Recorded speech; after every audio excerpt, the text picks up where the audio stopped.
Hello YouTube friends, welcome to my channel. This is Rai with my husband trouble buddy Alan.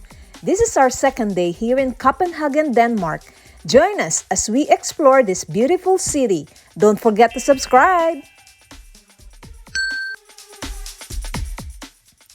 Beyond being one of the happiest cities in the world, Copenhagen is home to excellent Danish cuisine, a magnificent transportation system, stunning churches and museums that attracts foreign visitors from across the globe. We have seen some of it yesterday from our cruise tour, and today, we're excited to explore these tourist attractions.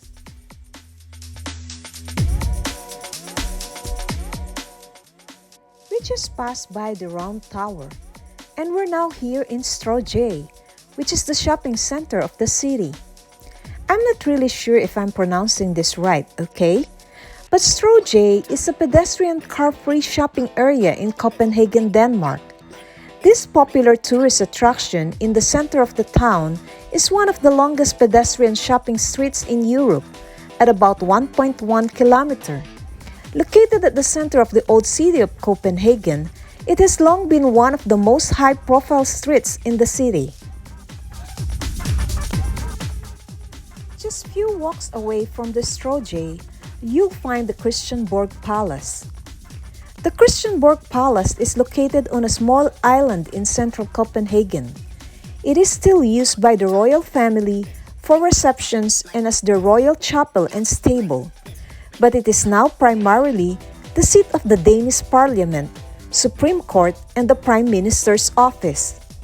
Denmark is unique in holding the executive, legislative, and judicial headquarters in one building. Other royal residences stood on this site going back to year 1167. It served as the royal residence until year 1794. Home to one of the oldest monarchies in the world, with a history tracing back to the Viking Age. History is everywhere in Copenhagen, where cobblestone streets, palace, and royal artifacts make for a beautiful backdrop to the modern life lived by the Copenhageners of today. The buzzing capital mixes royal history, modern architecture, and loads of culture with sustainable living, as evidenced by these beautiful building structures around the city. This is Borsen, the 17th century stock exchange in the center of Copenhagen. The historic building is situated next to Christianborg Palace, the seat of the Danish Parliament on the island of Slotsholmen. This is the Kongens Nytorv, or the King's New Square. It is a public square in Copenhagen, Denmark, centrally located at the end of the pedestrian street Stroget, the largest square of the city. It was laid out by Christian V in 1670 in connection with a major extension of the fortified city and has an equestrian statue of him at its center. The initiative moved the center of the city from the medieval area around Gonalto, at the time a muddy medieval marketplace, to a cobbled new square with a garden complex, inspired by the royal city planning seen in Paris from the early 17th century. Important buildings facing the square include the Royal Danish Theatre from 1874, the Charlottenborg Palace from 1671, which is now the Royal Danish Academy of Fine Arts, the Thott Palace from 1683, which is now the French Embassy, and the Hotel d'Angleterre and the Magazine du Nord department store.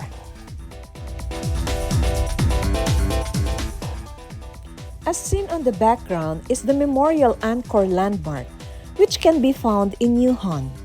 Nyhavn is a waterfront area that dates to the 17th century. The harbor is famous for its collection of historic wooden boats and colorful waterfront buildings. This popular tourist attraction is also home to theaters, galleries, cafes, restaurants, and tourist-friendly shops.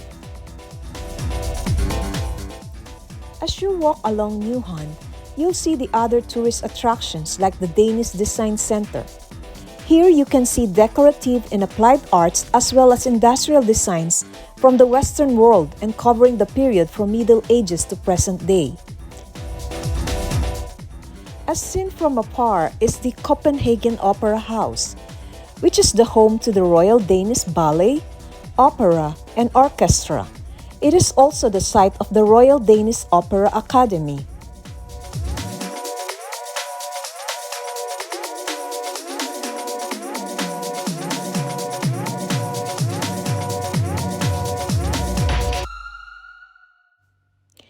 Just simply walking along the boardwalk of Copenhagen, you'll surely enjoy the beautiful sights of the pier, the water fountain, and the garden of one of the entrance of the Amalienborg Palace.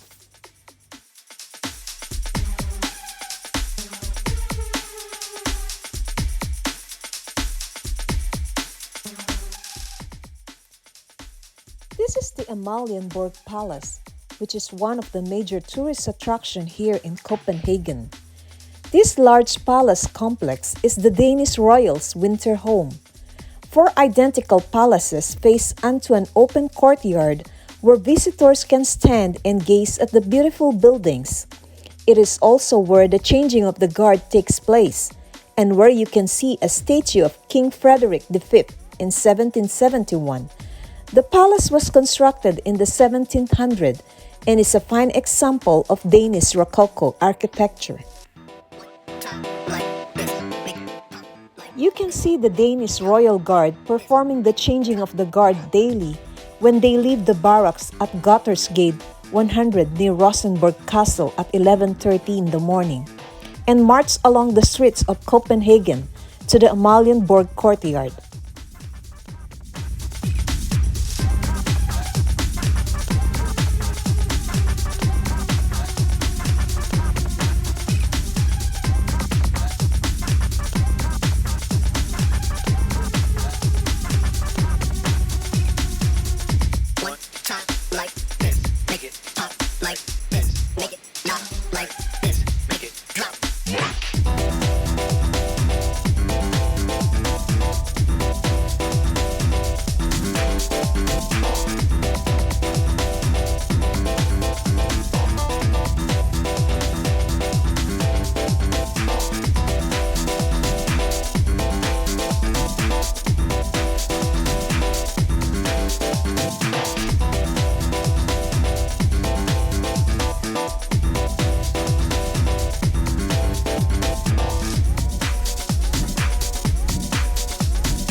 In addition to seeing the palaces from the outside, visitors can go to the Amalienborg Museum, which is housed in the Christian VIII Palace. There are exhibits about the lives of the royals presented in the private rooms of the palace. The museum traces the history of the Danish royals over the past 150 years.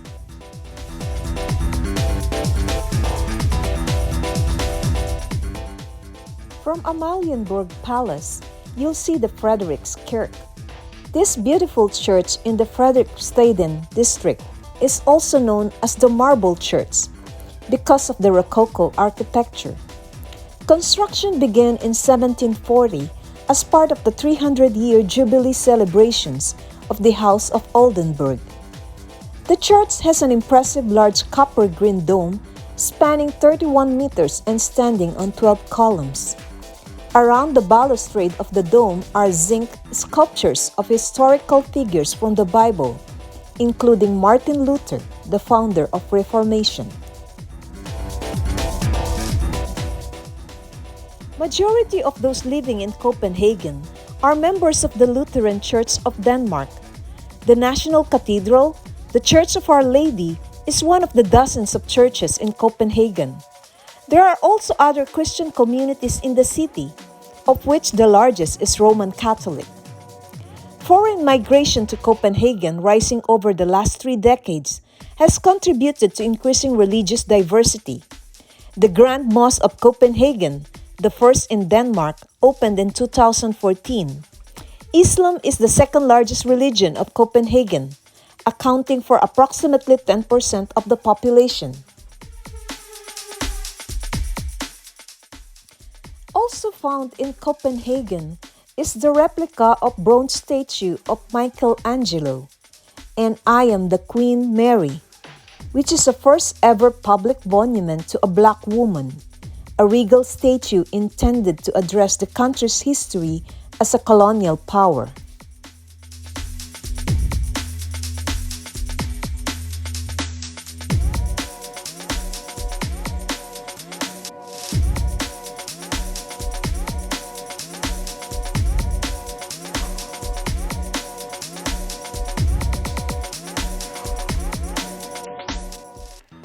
Den Lille Havfrue, or The Little Mermaid, is a Danish literary fairy tale written by the Danish author Hans Christian Andersen.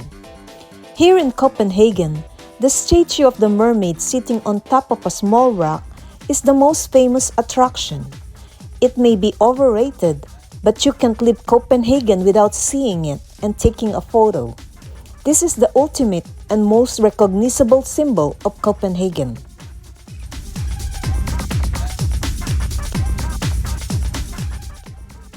From the mermaid statue, we continue exploring the city and went back to Christianborg Palace. This is the back part or one of the entrance of the palace. There are several sites to visit at the palace: the royal reception rooms, the ruins, the royal stables, the palace chapel, the Theatre Museum, and the parliament, which can only be visited by appointment. This is the National Museum of Denmark, an important site showcasing Danish history and culture.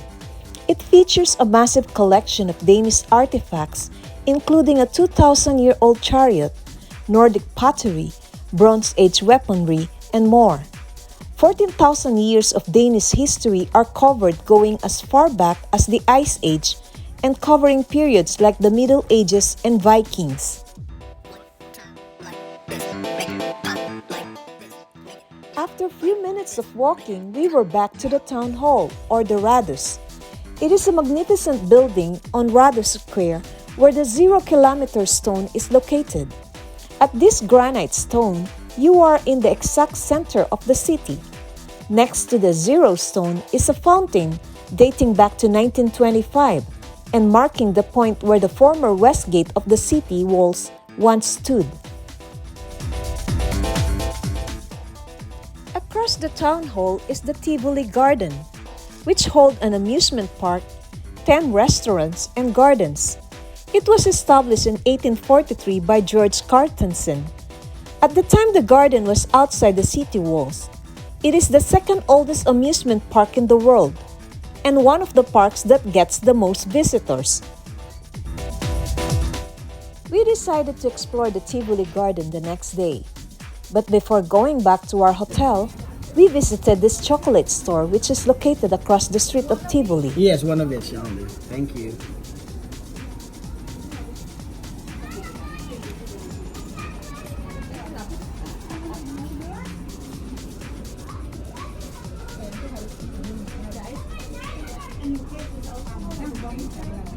No. No alcohol. No alcohol. Well, we can add that. Don't worry about it. If you pick a red, don't worry.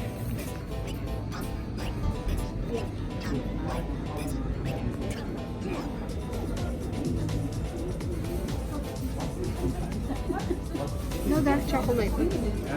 No dark chocolate. Yeah, no dark chocolate. Okay. There are plenty of chocolate shops here in Copenhagen, and each shop offers a long list of gourmet chocolates you can choose from. Everything seems yummy-licious. Can I have all of them?